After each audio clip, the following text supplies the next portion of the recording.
వెంకటేశ్వరుణ్ణి తెలియనటువంటి వారు, వెంకటేశ్వరుడి యొక్క దర్శనం చెయ్యని వారు, ఏడుకొండలు ఎక్కని వారు ఎవరు ఉండరు. తెలుగువారి ఇలవేలుపువై అంటారు మహానుభావులు.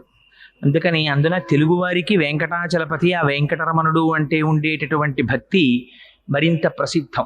భవిష్యోత్తర పురాణం అని, ఆ భవిష్యోత్తర పురాణము, వరాహ పురాణము మొదలైనవి వెంకటాచల మహాత్యం గురించి చాలా విశేషమైనటువంటి వర్ణనం చేసి ఉన్నాయి.